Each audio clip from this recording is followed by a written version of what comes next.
Hello, everyone, and thank you for joining me. This is Sierra from Sierra T Designs, and today I'm going to share with you a Bumblebee ATC that I made, which is an artist trading card, if you're not sure what that is. So to get started, I've got four Distress Oxide inks here. I have Wild Honey. Actually, I'm going to use six, sorry. I have four here, but in a little bit I'll add two more colors.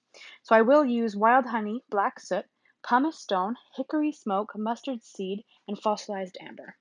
And I've also cut down four pieces of Canson watercolor paper, the 140-pound paper, to 2.5 by 3.5 size squares. And I smushed my ink pads down onto my Tim Holtz glass mat here, and then I've added some water on top of them. And as you can see, I've just slightly pouncing my cardstock down into the colors, and I just keep doing this until I like how it looks. But you have to make sure that you dry it in between each layer of your inks, because if you don't dry it, your colors will blend as opposed to layer on top of each other. So here you can see that I'm drying them with my heat tool, and then I'm going to lay down some extra ink. So I believe this is my black soot that I wanted to add. I just wanted a slightly darker color to my ATCs because I found that my two browns weren't quite dark enough for what I was hoping to achieve. And then here I added another color. I believe that's my Wild Honey, just to get it a little bit more of an orange yellow than the bright yellows. And then I just keep layering my colors.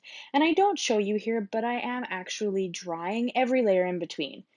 So you can see that the color is actually building up as we go, as opposed to blending in together. Because I didn't want it to make muddy colors. I wanted to add in layers and more layers on top of each time.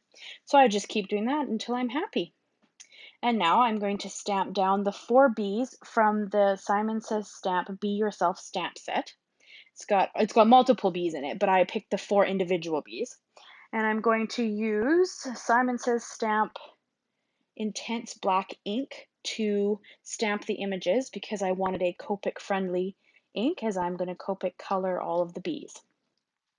So when I Copic color my bees, I tend to well, not the bees, just specifically, sorry, anytime I Copic color anything, really, I like to lay down a full wash of my lightest color on the area, and then I slowly build up the color. So I'll do my lightest color, and then I'll go from there.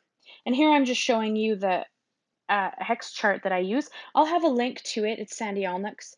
You can purchase it. It's not very expensive, and it's very, very useful to show you what colors go well together, because the number system can be a bit confusing if you're not really sure how the numbers work or where the letters apply and everything like that. So that's just an amazing chart, and I'll make sure to link it down below in the description card for you guys.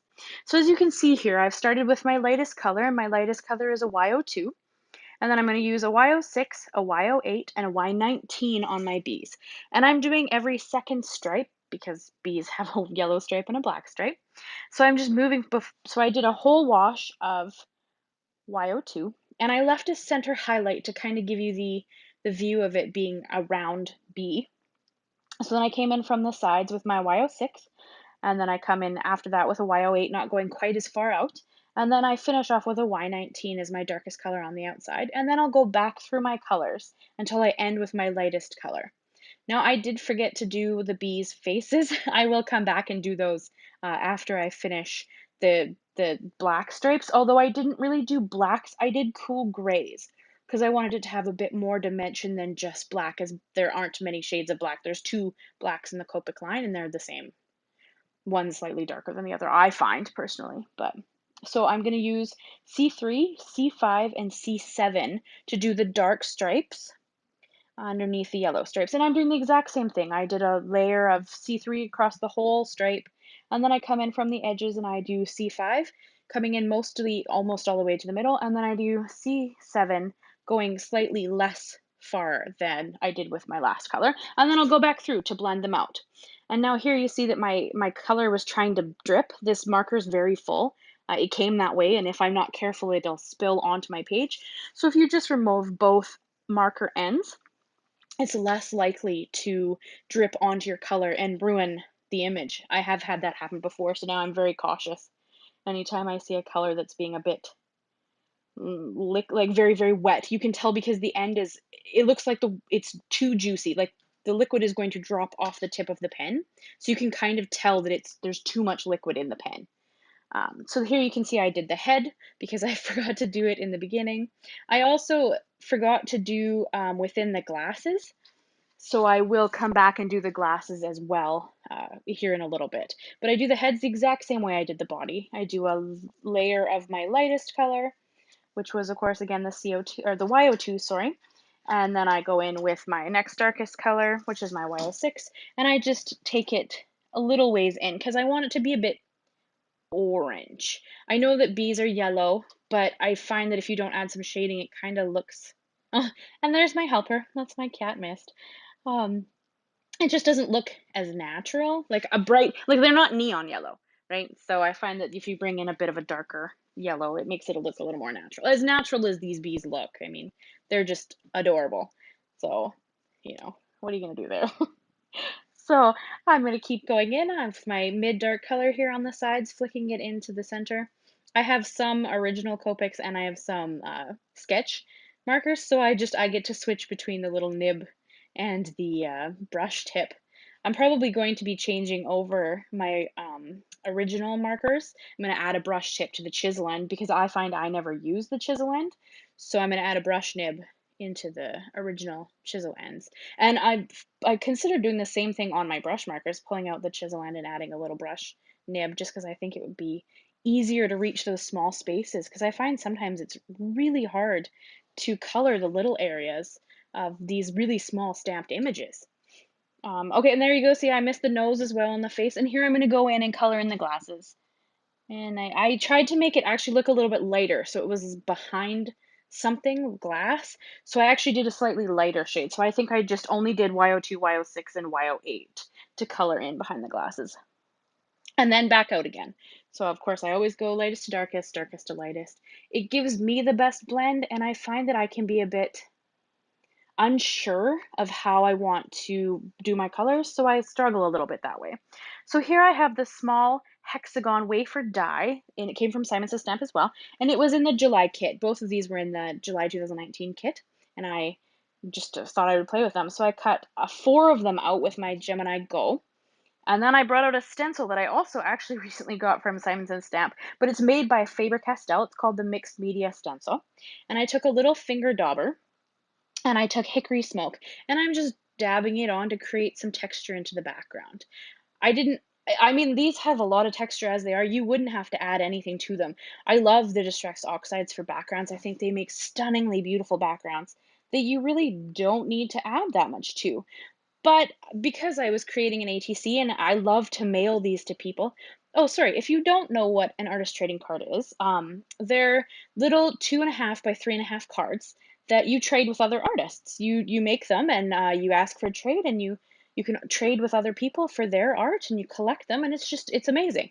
It's a lot of fun. I have mine in a binder and I flip through and look at all the people that I've traded with, and I just really enjoy making them. So it's something that I like to share on my page.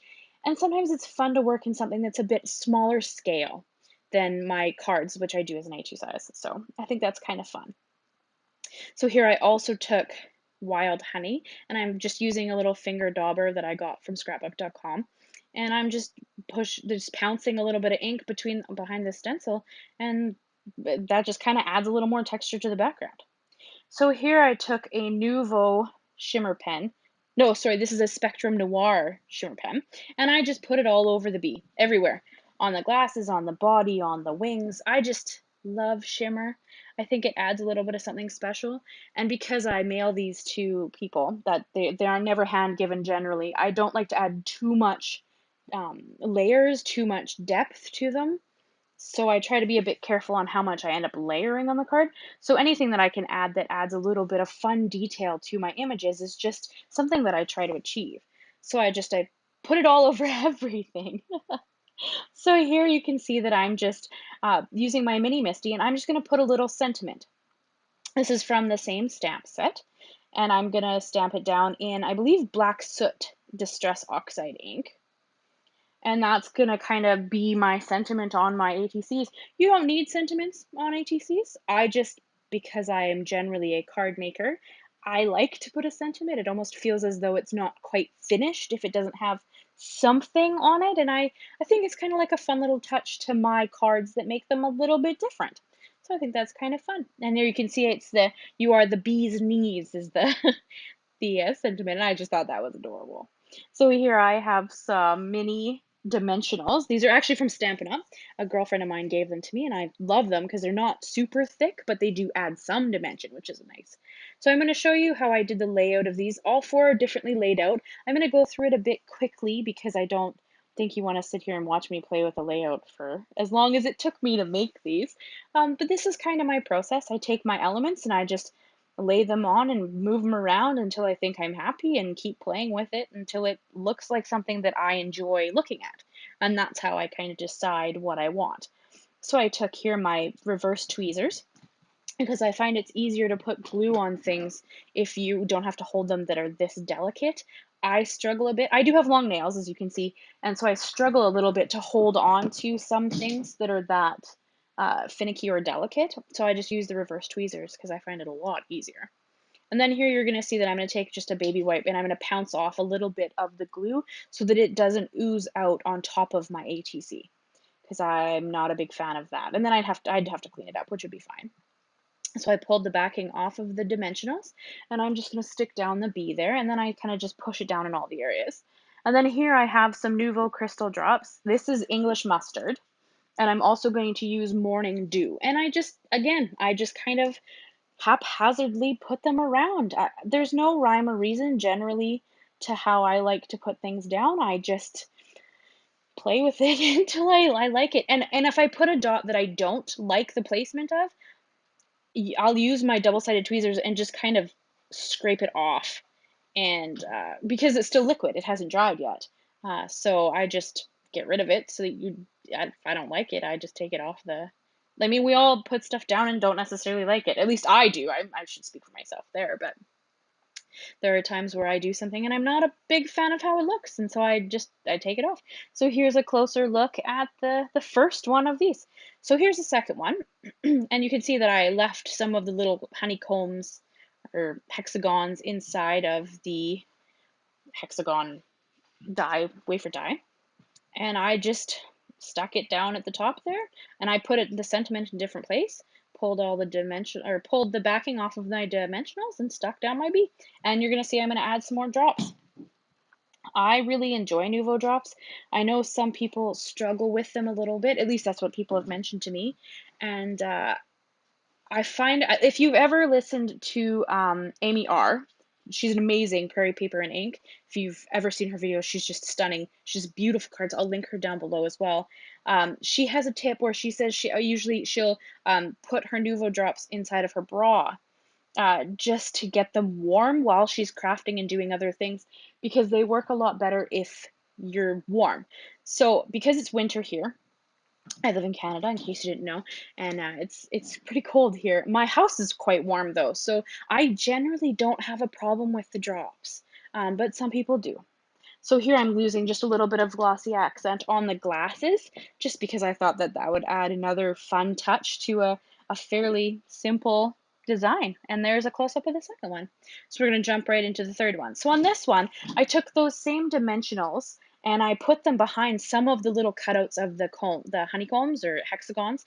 And so I've raised them up as well as the bee, just again to add a little bit of something different so that not all the cards look the exact same. You can see that there's some differences and some like it looks like a set of cards that go together, a set of ATCs, and even though they won't be traded to the same person likely, I still have I think two of these that I haven't traded yet, but I just like to make them look slightly different than the last one so that it's not repetitive, but they go together. So you absolutely could have left the watercolor paper together and then trimmed it later to be the 2.5 by 3.5. But I kind of like to build them on their own. So I go through and I pre-cut my cardstock. Then I know what I'm working with and it's easier for me to work on my layouts that way. But that's just personal. You could absolutely leave them as one piece of paper and just go from there. And then pick the pieces that you like the best when you cut it down. But I tend to pre-cut all of my paper when I record. So that's just kind of my habit there. But yeah, and this is the fourth one, and then that's all. If you guys have any questions at all, please leave me a comment, let me know. I'm more than happy to answer them. And if you haven't subscribed and would like to, please do. I upload a video every Monday. So that's everything that I have today. Thank you so much for stopping by. I really appreciate all your support, and I'll see you again soon. Bye bye.